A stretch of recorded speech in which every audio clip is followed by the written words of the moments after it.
He introduced her as a new colleague, his hand lingering on her arm a fraction too long, right there at the office holiday party. My stomach tightened, a cold certainty spreading through me as I watched their easy laughter.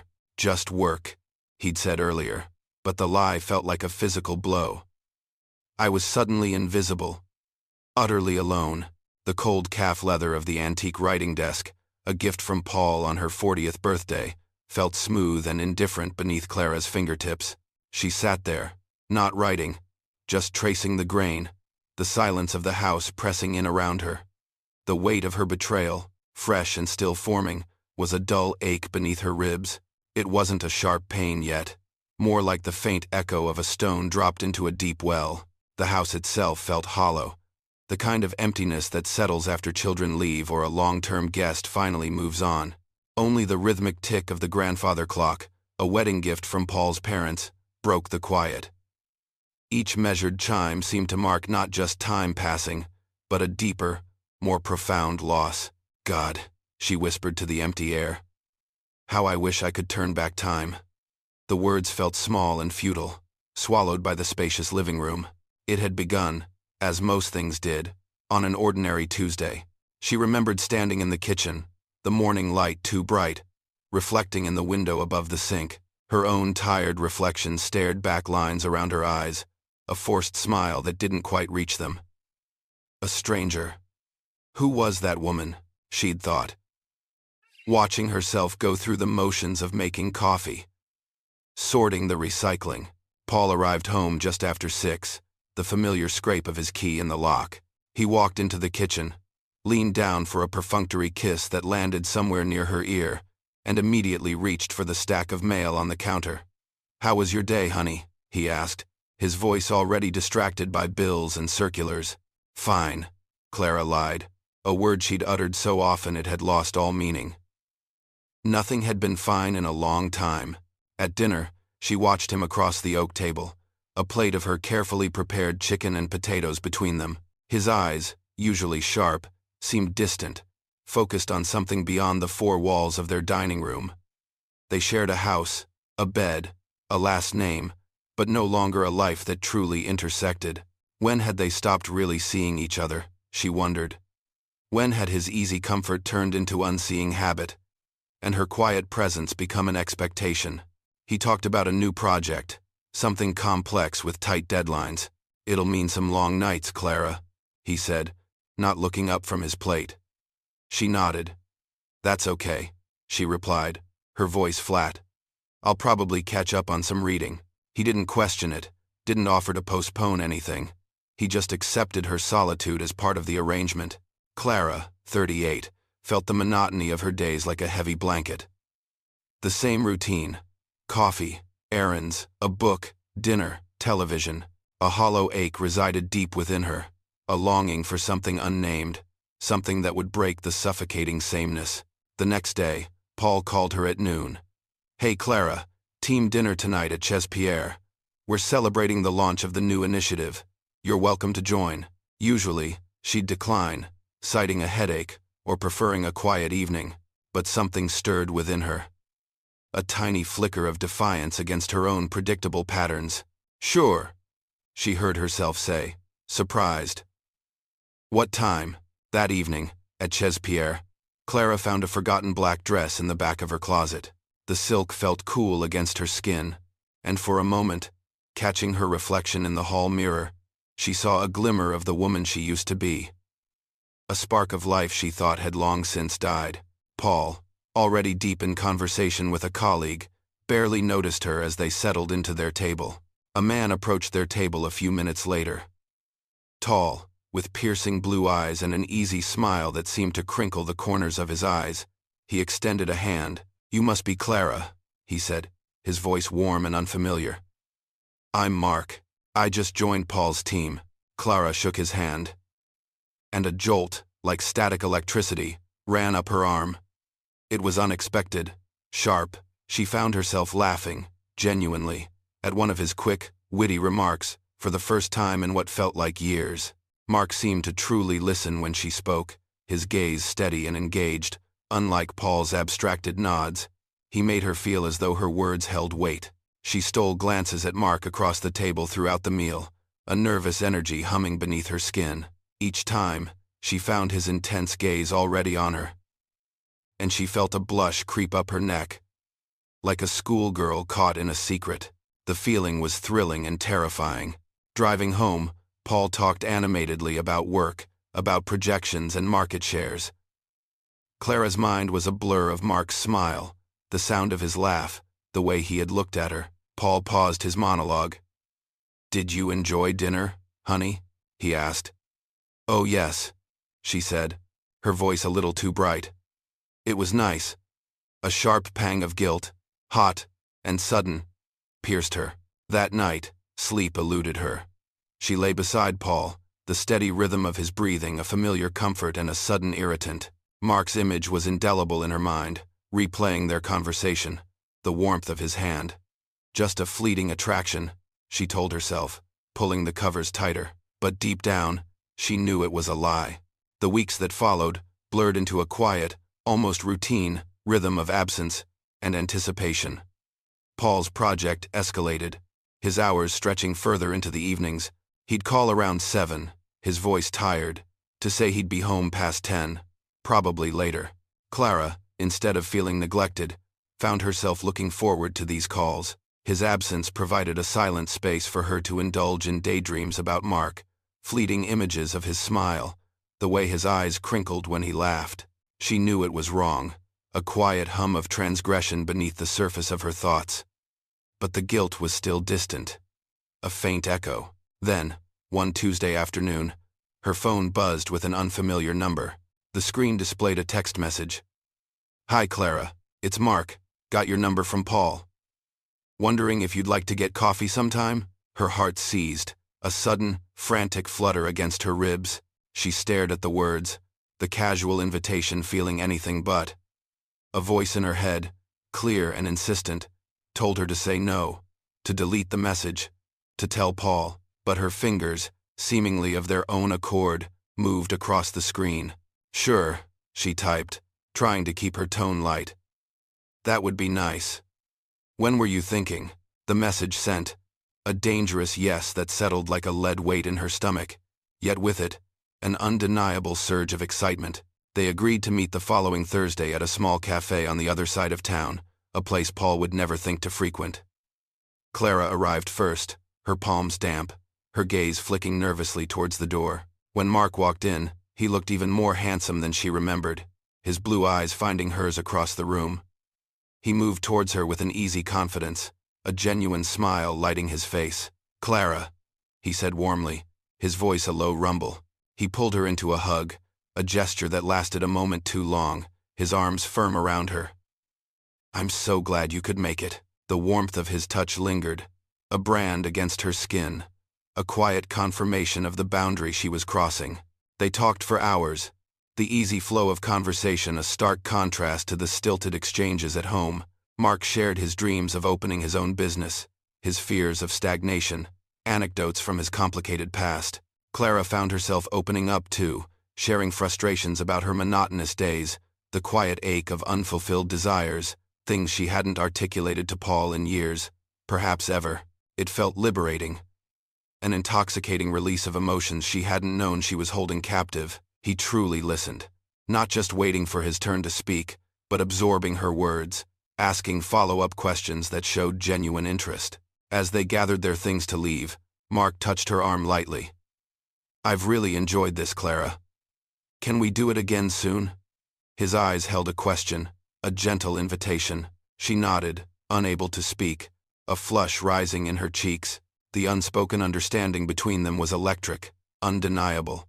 Driving home, the elation from their conversation battled with a cold, creeping guilt. What was I doing? The question echoed in her mind. Relentless.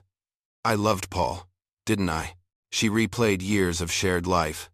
The comfort, the familiarity. But why then did being with Mark make her feel so utterly alive, so seen, so much like herself again, only more vibrant? The memory of Mark's laughter, the way his eyes held hers, overshadowed the quiet, steady hum of Paul's presence in her life. Over the next few months, their secret meetings became more frequent, more intimate.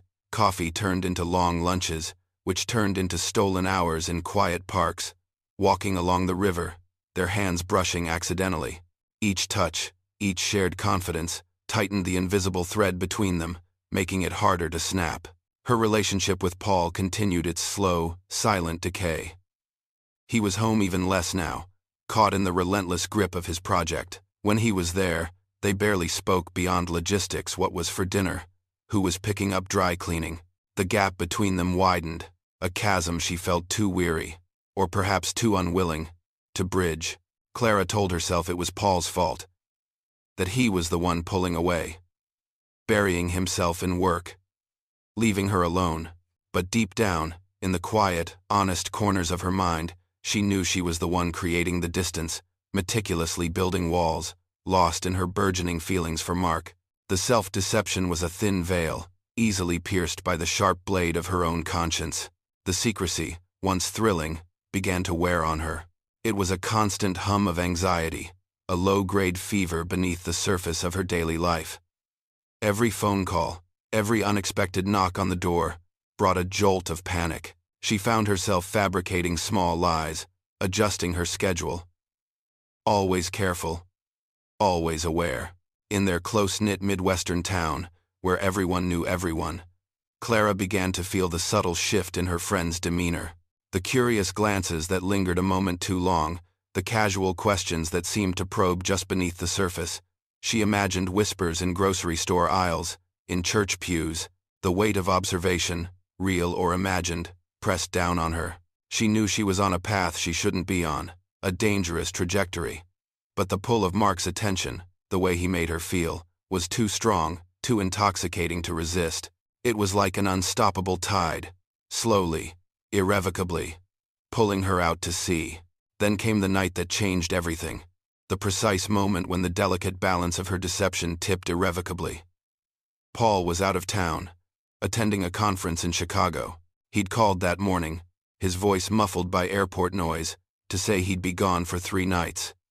The house felt cavernous after he left, the silence even louder than usual. Mark had called around 5. "Clara," he said, his voice soft, an invitation without needing explicit words. "I'm making dinner tonight. Nothing fancy, just a quiet meal. Would you want to join me?" She knew she shouldn't go. Every instinct, every quiet whisper of her conscience, screamed to refuse. But the hollow ache inside her, the gnawing desire for something more, silenced the warnings. "Yes," she heard herself say, the single word sealing her fate. "I'd like that." His apartment was small, a bachelor's space, but surprisingly cozy. He dimmed the lights, placing 2 white candles on the small dining table. Soft jazz played from a speaker in the corner. The aroma of garlic and herbs filled the air. He'd made pasta, a simple dish, but it felt like a feast. He poured red wine, and they talked, the conversation flowing easily, the silence between them comfortable rather than strained. As they ate, the candles flickering between them, Mark reached across the table. His fingers brushed hers, then intertwined. His gaze was steady, intense. "Clara," he said softly, his voice low, "I think I'm falling in love with you." The words hung in the warm air, heavy and resonant. They were both a balm and a brand. She knew she should pull her hand away, stand up, leave. This was the moment of reckoning, the chance to step back from the precipice. Instead, she leaned in, her gaze meeting his, and kissed him.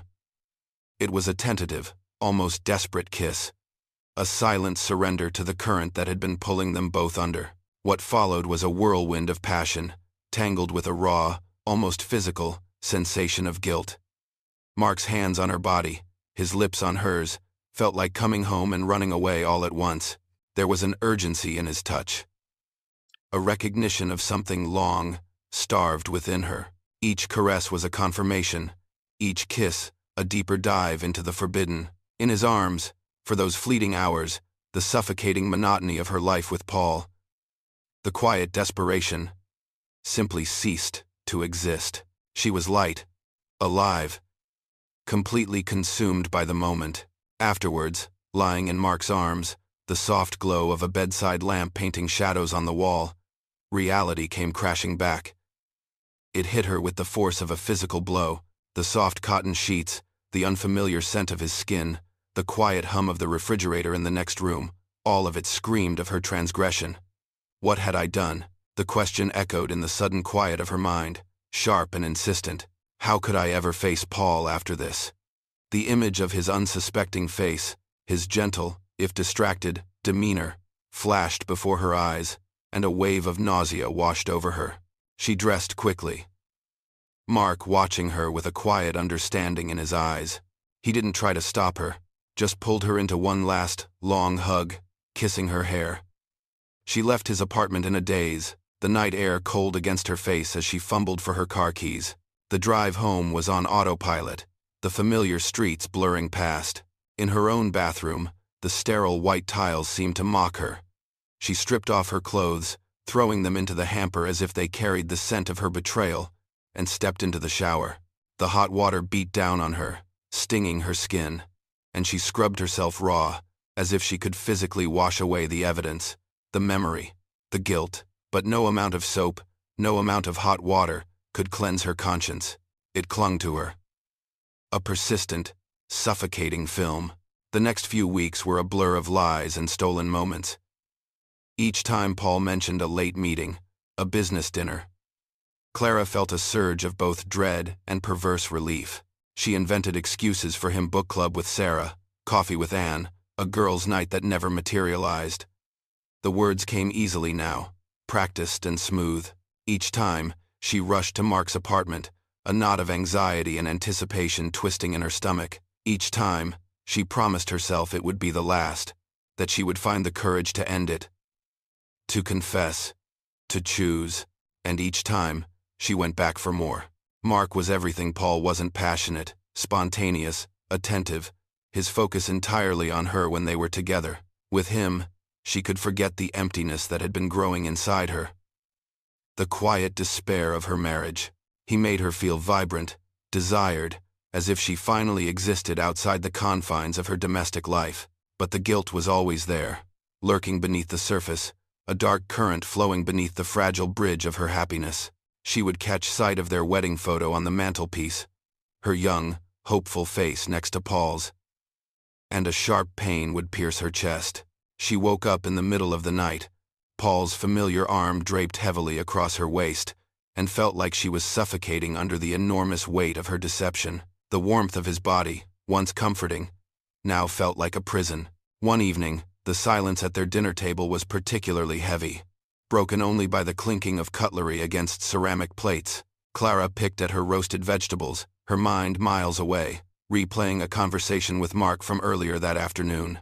Suddenly, Paul looked up, his gaze meeting hers. There was a profound sadness in his eyes, a vulnerability she hadn't seen in a long time. "Clara," he said softly, his voice quiet but clear. "What's happening to us?" Clara froze, her fork halfway to her mouth, a sudden, cold terror seizing her. Did he know? Had he seen something, heard something? Had he somehow figured it out? Her breath caught in her throat, every muscle in her body tensing, braced for an accusation. Paul sighed, a sound that seemed to carry the weight of months of unspoken pain. He didn't look angry, just profoundly weary. "We used to talk, to laugh," he continued, his voice barely above a whisper. "About everything. Now it feels like we're just existing in the same space. Like strangers, sharing a house. I miss you, Clara." The sincerity in his voice, the raw honesty of his hurt, was like a knife twisting in her heart. In that moment, she wanted to confess everything, to pour out the entire sordid truth, to beg for his forgiveness, to tell him how utterly lost and confused she felt. But fear, cold and unyielding, held her back.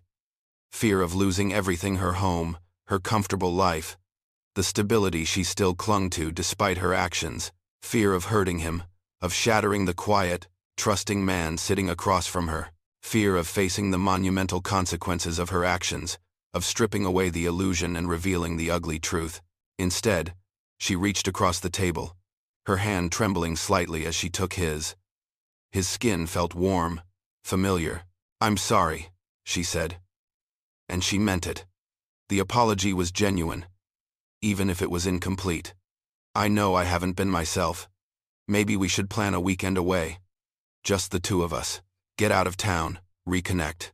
The words felt hollow as she said them, a temporary bandage over a gaping wound. Paul's face softened. A glimmer of hope, tentative but real, flickered in his eyes. He squeezed her hand. "I'd like that," he said, and for a fleeting moment, she felt a sharp pang of hope herself. That maybe, just maybe, they could still fix things. That night, Paul slept peacefully beside her, his breathing even and deep. Clara, however, lay wide awake, trapped in the oppressive darkness. Her mind spun, a frantic battleground where her growing, intoxicating feelings for Mark clashed violently with the enduring, complicated love she still held for Paul. The image of Paul's hopeful smile mingled with the memory of Mark's passionate touch, leaving her agonizingly torn. Mark, in the weeks that followed, had become more demanding, more possessive. He talked about their future, about leaving Paul, about starting a new life together. His intensity, once exhilarating, now felt like a tightening noose, making her feel even more trapped, suffocating, between two increasingly divergent lives. He didn't seem to understand the delicate balance she was trying, and failing, to maintain. Clara, under the relentless pressure, started making small mistakes. An inconsistent detail about where she'd been. A text message from Mark left open on her phone for a moment too long. A misplaced item. The web of lies she had meticulously constructed was becoming too complex, too intricate, to maintain flawlessly. Each slip-up sent a fresh jolt of fear through her. Paul, despite his fleeting hope, noticed. He didn't say anything directly, but his lingering doubt was palpable. He caught her staring into space, a distant look in her eyes. He noticed the constant distraction in her demeanor, the way her phone was always just out of reach, always face down. The persistent distance, even after her promise of a weekend away, remained. In their small, watchful community, whispers about Clara's frequent book club meetings and late-night errands began to circulate more openly. A casual question from a neighbor. A knowing glance from a friend at the grocery store. She felt eyes on her, judging, speculating. The feeling was suffocating. Clara found herself avoiding old friends, declining invitations, the guilt too heavy to bear in their presence. She was isolating herself, even before Paul's inevitable discovery, retreating into a shell of secrecy and self-imposed solitude. The psychological toll of her secret, the constant charade, was immense. Sleeplessness became her default state, her nights filled with anxious replays of conversations, frantic searches for alibis, and a pervasive, bone-deep sense of dread that never truly left her, even in the light of day. She felt as though she was slowly, inevitably, cracking under the strain. Paul's initial hope, sparked by Clara's promise of a weekend away, had faded with the autumn leaves. Her evasiveness continued, a subtle but persistent barrier. He started noticing small details that pricked at his awareness. A new, unfamiliar perfume clinging to her clothes, vague answers about her evenings, a sudden guardedness when he entered a room where she was on the phone. One evening, her phone buzzed on the kitchen counter, displaying a text notification from an unsaved number. A few days later, he saw Mark as a new contact in her phone, a name he recognized from a work function where Clara had insisted on attending, a rare occurrence.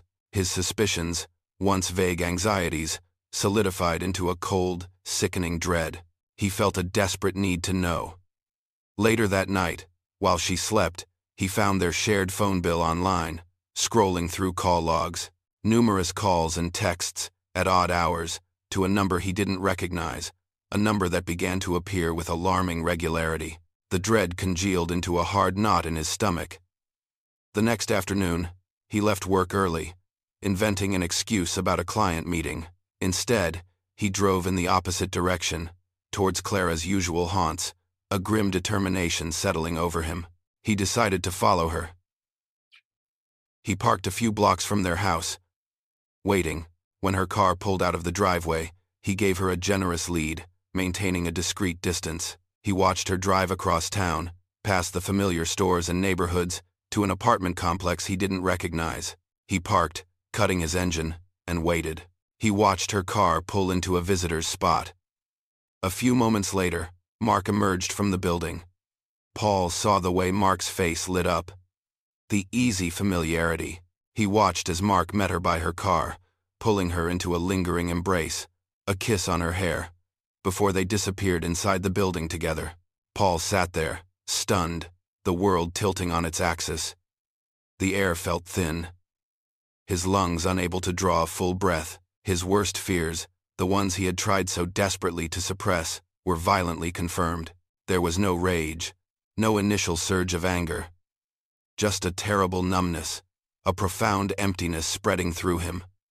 Replacing everything that had once been certain, the quiet hum of his idling car felt deafening. He drove home slowly, each mile a descent into despair.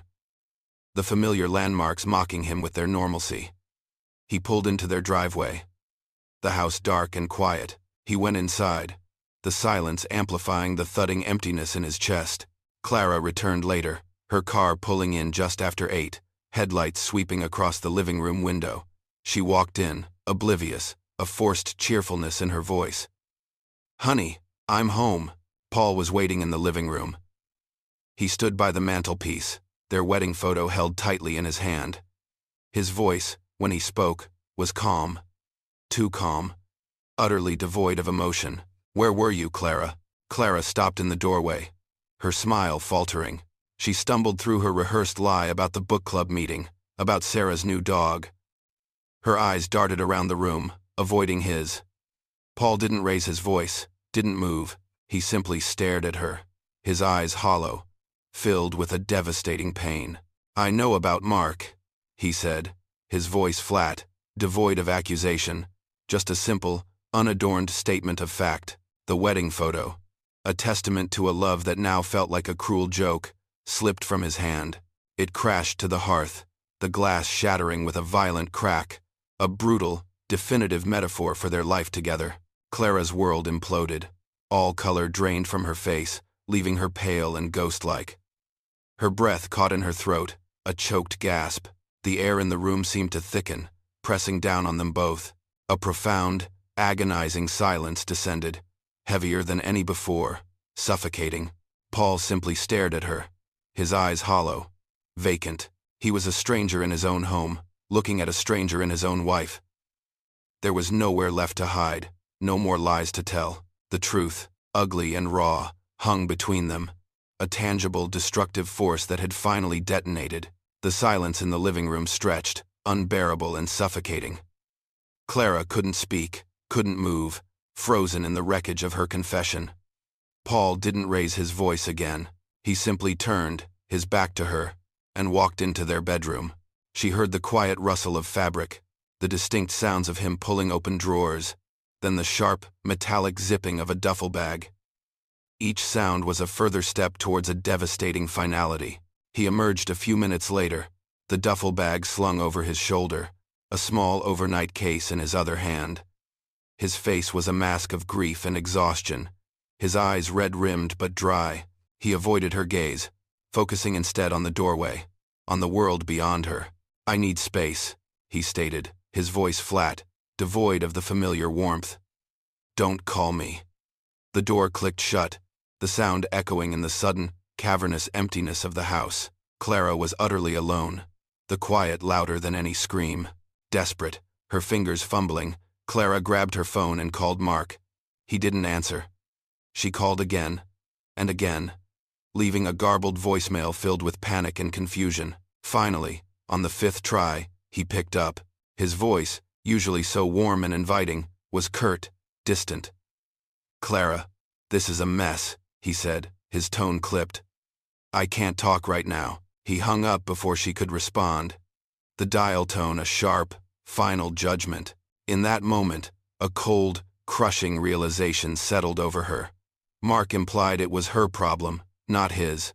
He was gone, a phantom. She had lost both men. Her world, meticulously built on a foundation of lies and stolen moments, crumbled around her in devastating fragments. The news, as it always did in their small Midwestern town, spread with astonishing speed. Like a contagious illness, it touched every corner of her life. Whispers followed her in the grocery store aisles, in the post office. Friends grew distant, their smiles strained, their invitations ceasing. Then, they simply disappeared, leaving her in a quiet, painful void. The weight of public shame became immense. Clara lost her part-time job at the local library, the manager explaining gently, "Community discomfort." The words hung in the air, a polite dismissal of her character. Her devout parents, respected members of the community, called her one evening. Their voices, usually filled with gentle affection, were heavy with profound shame and disappointment. Her father spoke of sin and consequences. Her mother wept. It was a blow more painful, more searing, than Paul's departure, stripping her of the last vestiges of her identity. She became an outcast, isolated in her own home, which now felt truly empty, haunted by the echoes of her choices. Each room, each piece of furniture, carried the ghost of what had been lost. Clara tried to reach out to Paul. Texts, voicemails, emails. Her messages grew increasingly desperate, pleading, remorseful. There was no response. He was a ghost, a presence that had simply vanished, leaving no trace but the gaping hole in her life. Then, a cold, official letter arrived from a lawyer she didn't recognize. Paul was filing for divorce. The legal process began, formalizing their separation, turning their broken life into a series of dates, filings, and legal terminology. The crushing reality of her actions, the sheer magnitude of her betrayal, descended upon her like a suffocating blanket. Her spirit, once restless, was now utterly broken. She descended into a deep depression, a despair so profound it felt physical. She barely ate, barely slept, the days blurring into an indistinguishable haze of regret. She sat alone for hours, surrounded by the remnants of her life, weeping for what she'd destroyed, for the man she'd hurt, for the woman she'd become. No amount of scrubbing in the shower, she knew, could ever wash away the stain of her conscience. Every corner of the house, every photograph, every shared memory, was a brutal reminder of her infidelity, driving home the profound moral consequences of her choices. The antique writing desk, the grandfather clock, the shattered wedding photo still on the hearth. Each was a monument to her undoing. She understood now what it truly meant to pay the price for betrayal. It was far more than just losing a husband, more than just losing a lover. It was losing herself, her standing, her peace. Months blurred into a year. A slow, arduous progression through the depths of her despair. Clara hit rock bottom, a hollowed-out shell of her former self, lost in the vast desolation of her choices. The house, once a symbol of her comfortable life, became a prison, each empty room a monument to her undoing. The silence was relentless, a constant reminder of what she had shattered. One cold Midwestern morning, staring out at the frost-covered fields, a stark clarity pierced through the fog of her grief. She realized she could not heal in the same place she had broken everything. The ghosts of her past lingered in every corner, every memory a fresh wound. She made the difficult decision to sell the house, a painful severing of her last tangible link to Paul and their shared life. She packed what little she had left, books, a few sentimental items, clothes, and moved to a small town an hour away, a place where no one knew her name. She found a tiny, unassuming apartment above a general store, the faint scent of flour and detergent rising from below. She took a quiet job as a clerk, stocking shelves, ringing up groceries, embracing the anonymity of her new existence. There were no knowing glances, no whispers, just the simple, transactional interactions of strangers. Clara started therapy, slowly, painstakingly unpicking the tangled threads of her dissatisfaction, her yearning for external validation, and the destructive choices she had made. It was a painful process, forcing her to confront the ugly truths about herself she had long avoided. She began to truly understand her own role in the erosion of her marriage, not just Paul's preoccupation with work, but her own complicity, her own retreat into resentment and self-pity. One evening, after a particularly difficult session, she sat at her small kitchen table and wrote a long, heartfelt letter to Paul. It wasn't an attempt to win him back, or to beg for forgiveness, but an acceptance of full, unequivocal responsibility for her actions. She laid bare her shame, her regret, and the slow, agonizing journey to understanding her own culpability. She didn't expect a response, just needed to send it. After a long, agonizing silence, a text message arrived. "I'll meet you. Next Tuesday, 10 a.m. The diner on Elm Street. Neutral territory." Their final meeting took place in a small, quiet diner, the aroma of stale coffee and frying bacon hanging in the air. Paul sat across from her, looking thinner, older, but with a quiet dignity she hadn't fully appreciated before. Their conversation was difficult, tear-filled, raw with unspoken pain and shared regret. Paul spoke of his pain, his confusion, the crushing blow of her betrayal. He acknowledged his own preoccupation with work, his part in their growing disconnect, his failure to see what was happening beneath the surface. "I know I wasn't always present, Clara," he said, his voice hoarse, "and I regret that. But what you did, that was the uncrossable line for me." He spoke gently, without anger, but with an unshakable firmness. He couldn't go back, couldn't rebuild trust from such a shattered foundation. They agreed to an amicable divorce, a painful but necessary release for them both, allowing them to finally move forward separately. The conversation ended with a quiet understanding, a mutual acknowledgement of the deep wound between them that could never fully heal. Clara continued her therapy, slowly finding her footing. She started volunteering at a local animal shelter, finding solace and a quiet purpose in simple acts of care. Connecting with life outside herself, the warmth of a dog's head against her hand, the soft purr of a rescued cat, these small, genuine connections began to mend the fissures within her. Slowly, painstakingly, she rebuilt her life, learning to live with the heavy scars of her past. She understood some wounds don't fully heal, but they can scar over, leaving behind a tougher, more resilient layer. She carried the weight of her choices, a constant, sobering reminder. Clara found a quiet, solitary peace in her new life. She was scarred, yes, but fundamentally changed. Wiser, she vowed to live with integrity, to walk a path of honesty, carrying the weight of her choices, one quiet Midwestern day at a time. The echoes of her past would always be there. But now, she faced them. Head on. The quiet rhythm of my new small-town life has settled into a routine, starkly different from the one I so carelessly dismantled.